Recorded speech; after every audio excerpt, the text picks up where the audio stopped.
ప్రపంచంలోనే అత్యధిక మంది హిందువులు దర్శించే పుణ్యక్షేత్రాలలో తిరుమల ఒకటి. ఏటా లక్షల సంఖ్యలో తిరుమల శ్రీవారిని దర్శిస్తూ ఉంటారు. చాలామందికి తెలిసిన మెట్లదారి అలిపిరి. అయితే ఇంకా కొన్ని మార్గాలు ఉన్నాయి.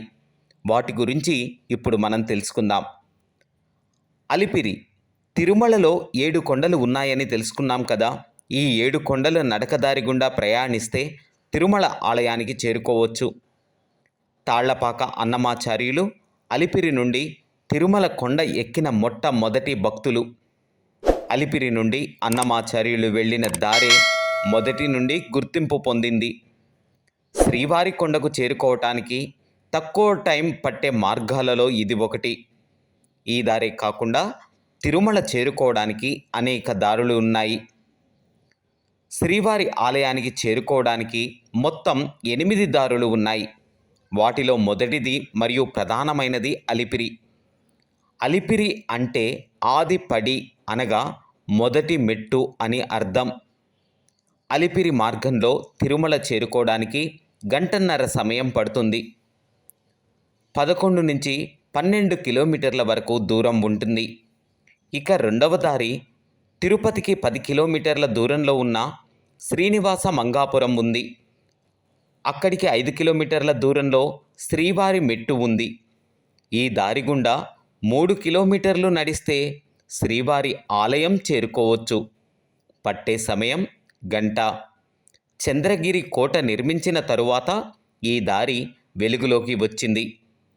చంద్రగిరికి 8 కిలోమీటర్ల దూరంలో ఉన్న శ్రీవారి మెట్టు. చంద్రగిరి రాజులు ఈ దారి గుండా తిరుమల వెళ్ళి శ్రీవారిని దర్శించుకునేవారు. శ్రీకృష్ణదేవరాయలు చంద్రగిరి దుర్గంలో విడిది చేసి ఈ మార్గం గుండా శ్రీనివాసుణ్ణి 7 సార్లు దర్శించుకున్నారని స్థానికులు చెబుతుంటారు. ఇప్పటికీ కొండపైకి కూరగాయలు, పాలు, పెరుగు, పూలు వంటివి ఇదే దారిలో చేరుస్తారు. స్థానికులకు తప్ప ఈ దారి గురించి బాహ్య ప్రపంచానికి ఎక్కువగా తెలీదు. మూడవ దారి మామండూరు. ఇది తిరుమల కొండకు ఈశాన్యాన కలదు. దీనికి మించిన దారి మరొకటి లేదు అంటారు పూర్వీకులు. కడప, రాజంపేట, కోడూరు, కర్నూలు, ప్రకాశం నుండి వచ్చే భక్తులు ఈ దారి గుండా శ్రీవారి ఆలయం చేరుకుంటారు. విజయనగర రాజులు ఈ దారిలో నడిచే యాత్రికుల కోసం రాతి మెట్లను ఏర్పాటు చేశారు. నాల్గవ దారి తిరుమల కొండకు పశ్చిమం వైపున కళ్యాణి డ్యాం ఉంది. దీనిని ఆనుకొని శ్యామల కోన అనే దారి ఉంది. రంగంపేట, భీమవరం నుండి వచ్చే భక్తులు ఈ దారి గుండా వెళుతారు. కళ్యాణి డ్యాం వద్ద నుండి దారి గుండా 3 కిలోమీటర్లు ముందుకు వెళితే ఒక మలుపు వస్తుంది. అక్కడ నుండి తూర్పు వైపు తిరిగి మరికొంత దూరం ప్రయాణిస్తే తిరుమలలోని ఎత్తైన నారాయణగిరి వస్తుంది. డ్యాం నుండి తిరుమల మధ్య దూరం 15 కిలోమీటర్లు. ఐదవ దారి కడప బార్డర్లో చిత్తూరు ఎంట్రన్స్ వద్ద కుక్కలదొడ్డి అనే గ్రామం ఉంది. అక్కడ నుండి తుంబూరు తీర్థం, పాప వినాశనం, తిరుమల చేరుకోవచ్చు. తుంబురు తీర్థం, పాప వినాశనం మధ్య దూరం 12 కిలోమీటర్లు. ఆరవ దారి అవ్వాచారికొండ, అవ్వాచారి కోన దారి గుండా వెళితే తిరుమల కొండ చేరుకోవచ్చు.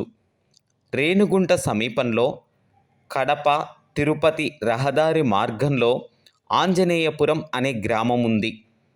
ఇక్కడ నుండి లోయలో ఉన్న అవ్వాచారి కోన దారి గుండా పడమర వైపుకు వెళితే మోకాళ్ళ పర్వతం వస్తుంది. అక్కడ నుండి తిరుమల చేరుకోవచ్చు. ఏనుగుల దారి. ఏనుగుల దారి అంటే ఏనుగులు ప్రయాణించిన దారి. పూర్వం చంద్రగిరి శ్రీవారి మెట్టు నుండి అవ్వాచారి కోన వరకు దారి ఉండేది. తిరుమలలో నిర్మించిన అందమైన మండపాలకు కావలసిన రాతి స్తంభాలను ఏనుగుల ద్వారా ఈ మార్గానే చేరవేసేవారు. తలకోన. తలకోన నుండి కూడా తిరుమలకు దారి ఉంది. జలపాతం వద్ద నుండి నడుచుకుంటూ జెండాపేట దారిలోకి వస్తే తిరుమలకు చేరుకున్నట్లే. నడక మార్గం 20 కిలోమీటర్లు. ఇక తిరుమల గురించి మరికొన్ని విషయాలు తెలుసుకుందాం. తిరుమలలో క్రీస్తు శకం 1387 సంవత్సరంలో మోకాళ్ళ పర్వతం వద్ద విజయనగర రాజులు మెట్లు నిర్మించారు. అనంతరం అలిపిరి నుండి గాలిగోపురం వరకు మార్గం 15వ శతాబ్దంలో వేశారు. గాలిగోపురం నుండి కిందకు చూస్తే అలిపిరి మెట్లు ఎక్కువగానే గోపురం, కుమ్మరి దాసుని సారే, గజేంద్ర మోక్షం, గాలిగోపురం వస్తాయి. అదేవిధంగా ఇంకాస్త ముందుకు వెళితే గాలిగోపురం కనిపిస్తుంది. గాలిగోపురం నుండి కిందకు చూస్తే గోవిందరాజస్వామి, అలవేలు మంగమ్మ దేవాలయాలు, తిరుపతి పరిసర ప్రాంతాలు అందంగా కనిపిస్తాయి. గాలిగోపురం లోపలికి వెళితే సీతారాముల ఆలయం, హనుమంతుని పెద్ద విగ్రహం, విష్ణుమూర్తి అవతారాలు తారసపడతాయి. దక్షిణం వైపు అడవిలోకి వెళితే ఘంటా మండపం, నామాల గది, అక్కడ నుండి అవ్వాచారి కోనకు వెళ్తుంటే అక్కగార్ల గుడి కనిపిస్తాయి. ఆ తరువాత మోకాళ్ళ పర్వతం వస్తుంది. ఇక్కడే రామానుజాచార్యుల వారి మందిరం ఉంది. మోకాళ్ళ మిట్ట చేరుకున్నాక సారేపెట్టెలను గమనించవచ్చు. అది దాటితే లక్ష్మీ నరసింహ ఆలయం వస్తుంది. అలానే ఇంకాస్త ముందుకు మండపాలను దాటుకుంటూ వెళితే శ్రీవారి ఆలయం కనిపిస్తుంది.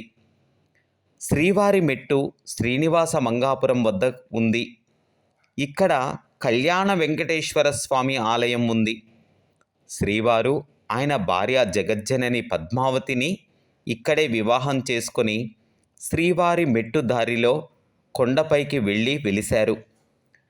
తిరుపతికి శ్రీవారి మెట్టుకు మధ్య దూరం 15 కిలోమీటర్లు. శ్రీవారి మెట్ల నుండి ఆలయానికి మధ్య 2500 నుండి 2800 వరకు మెట్లు ఉన్నాయి. ఇవి ఎక్కడానికి పట్టే సమయం 1 నుండి 2 గంటలు.